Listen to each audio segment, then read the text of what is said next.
De Geb, el dios del cielo, y Nut, la diosa de la tierra, nacieron 4 hijos: Osiris, Isis, Set y Neftis. Osiris era el mayor y se convirtió en rey de Egipto, y se casó con su hermana Isis. Osiris fue un buen rey y ordenó y se hizo respetar por todos los que vivían en la tierra y los dioses que habitaban en el inframundo. Sin embargo, Set siempre estaba celoso de Osiris porque no tenía el respeto de los habitantes de la tierra y tampoco de los dioses del inframundo. Un día, Set se transformó en un monstruo vicioso y atacó a Osiris, matándolo. Luego lo cortó en pedazos y los distribuyó por todo lo largo y ancho de Egipto. Con Osiris muerto, Set se convirtió en rey de Egipto, con su hermana Neftis como esposa. Neftis, sin embargo, sentía pena por su hermana Isis, que lloraba sin cesar por su marido muerto. Isis tenía grandes poderes mágicos y decidió encontrar a su esposo y devolverlo a la vida el tiempo suficiente para poder tener un hijo. Junto con Neftis, Isis recorrió el país recogiendo las piezas del cuerpo de su esposo para volver a montarlos. Una vez que completó esta tarea, respiró el aliento de vida en su cuerpo y lo resucitó. Estaban juntos de nuevo e Isis quedó embarazada poco después. Osiris fue luego capaz de descender al inframundo, donde se convirtió en el señor de ese dominio. El niño nacido de Isis se llamaba Horus, el dios halcón. Cuando se hizo adulto, Horus decidió presentar su caso ante la corte de dioses y decir que él y no Set era el legítimo rey de Egipto. Luego de un largo periodo de argumentación, Set desafió a Horus a una especie de concurso, a una competencia. El ganador se convertiría en rey. Set, sin embargo, no jugó limpio. Después de varias competiciones en las que Set hizo trampa y fue el vencedor, la madre de Horus, Isis, decidió ayudar a su hijo y le tendió una trampa a Set. Ella lo atrapó, pero Set rogó por su vida e Isis lo dejó ir. Cuando Horus descubrió que ella había dejado vivir a su enemigo, se enojó con su madre y se enfureció contra ella, ganándose el desprecio de los otros dioses. Ellos decidieron que habría una competencia más, y Set podría elegir cuál sería. Set decidió que la ronda final del concurso sería una carrera de botes. Sin embargo, para hacer este desafío, Set decidió que él y Horus debían competir con botes de piedra. Esto era complicado, pero Horus construyó un bote de madera, cubierto con yeso de piedra caliza, que parecía piedra. Cuando los dioses se reunieron para la carrera, Set cortó la cima de una montaña para que sirviera como bote y lo colocó en el agua. Obviamente su bote se hundió de inmediato y todos los dioses se rieron de él. Enojado, se transformó en hipopótamo, se metió al agua y atacó el bote de Horus. Horus luchó contra Set, pero los otros dioses lo detuvieron antes de que pudiera matarlo. Entonces los dioses decidieron que ese partido era un empate. Muchos de los dioses simpatizaban con Horus, pero recordaban su ira hacia la madre por ser indulgente con Set, y no estaban dispuestos a apoyarlo del todo, digamos. Los dioses que formaron esa especie de corte decidieron escribirle una carta a Osiris para pedirle consejo. Osiris respondió con una respuesta definitiva. Su hijo es el rey legítimo y debe ser colocado en el trono. Nadie, dijo Osiris, debería tomar el trono de Egipto mediante un acto de asesinato como lo había hecho Set. Set había matado a Osiris, pero Horus no había matado a nadie y era el mejor candidato. El sol y las estrellas, que eran aliados de Osiris, descendieron al inframundo, dejando el mundo en la oscuridad.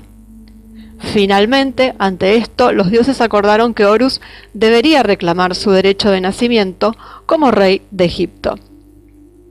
Este es el mito de Isis, Osiris y Horus. Y bueno, simplemente basta analizarlo con encontrar muchísimas cosas. Habíamos hablado de Nimrod con Semiramis y Tamuz. Acá también tenemos una familia de 3, 2 hermanos casados, del que nace un hijo, donde el principal muere y se convierte en un dios, y toda una serie de tretas y estratagemas para hacerse trampa entre ellos. Así que bueno, vemos la traspolación, ¿no?, de ese mismo mito, cómo va pasando de una cultura a la otra. También tenemos algo que sí está en todas las culturas, esta competencia entre distintos dioses, luego entre distintos reyes, siempre emparentados por el poder, en donde siempre hay uno que encarna la maldad y el otro que encarna la parte buena, que no siempre es evidentemente todo luz. Estamos en la tierra, ¿no? Pero bueno, de los dos bandos tenemos uno malo, malísimo, y del otro tenemos uno que hace las cosas más o menos bien, pero cada tanto también hace de las suyas no tan positivas. Como mito es muy interesante esa transformación, además de Set en hipopótamo, la astucia de Horus al hacer el barco en madera y darle ese revestimiento que pareciera piedra. O sea, lo que demuestra es cómo la astucia le gana siempre, no solo a la maldad, sino que la maldad viene unida a veces a la torpeza, porque bueno, Set directamente corta un pedazo de montaña. Y bueno, siempre esto de la parte de la mujer dando vida, en este caso a su esposo muerto, ella le insufla vida nuevamente, para dar vida en este caso a un hijo, que es Horus.